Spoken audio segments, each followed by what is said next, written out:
ഈ വെക്കേഷനിൽ കുട്ടികൾക്ക് തയ്യാറാക്കി എടുക്കാൻ പറ്റുന്ന ഒരു അടിപൊളി സ്നാക്കാണ് കേട്ടോ ഇന്ന് കാണിക്കാൻ പോകുന്നത്. ഈ വീഡിയോ കാണുന്നതിലൂടെ നിങ്ങളിൽ 5 പേർക്ക് ഇതുപോലെ ഒരു കിടിലൻ നോൺ സ്റ്റിക്ക് ഫ്രൈങ് പാനും കിട്ടാനുള്ള ഒരു അവസരം കൂടിയുണ്ട്. അപ്പോൾ വീഡിയോ മുഴുവനായിട്ട് കണ്ടോളൂ കേട്ടോ. ആദ്യം നമുക്ക് വെള്ളം തിളപ്പിക്കാൻ വെക്കാം. അതിലേക്ക് ഉപ്പും ഓയിലും ചേർത്തതിന് ശേഷം അതിലേക്ക് നമുക്ക് പാസ്ത ചേർത്ത് കൊടുക്കാം. പാസ്തയോ മക്രോണിയോ നിങ്ങൾക്ക് ചേർത്ത് കൊടുക്കാം കേട്ടോ.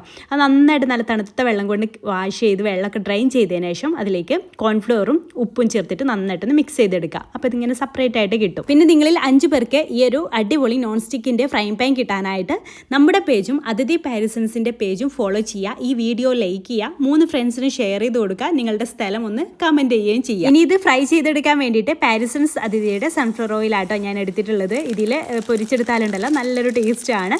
അപ്പോൾ അത് നല്ല ക്രിസ്പി ആവുന്ന വരെ, ഈ ഒരു കളർ ആവുന്ന വരെ ഒന്ന് പൊരിച്ചിട്ടെടുക്കാം. പിന്നെ ഞാൻ കുറച്ചൊരു ഫ്ലേവർ കിട്ടാനും കാണാനൊരു ഭംഗിക്കും വേണ്ടിയിട്ട് കറിവേപ്പില ഇട്ട് കൊടുത്തിട്ടുണ്ട്. അതിലേക്ക് മുളക് പൊടിയും ചാറ്റ് മസാലയും കുറഞ്ഞ ഉപ്പും ചേർത്തിട്ട് നന്നായിട്ടൊന്ന് മിക്സ് ചെയ്തെടുത്താൽ നല്ല കറുമുറ പാസ്ത കുർക്കുറെ റെഡി. ട്രൈ ചെയ്യാത്തവർ മസ്റ്റ് ആയിട്ടൊന്ന് ട്രൈ ചെയ്ത് നോക്കുക.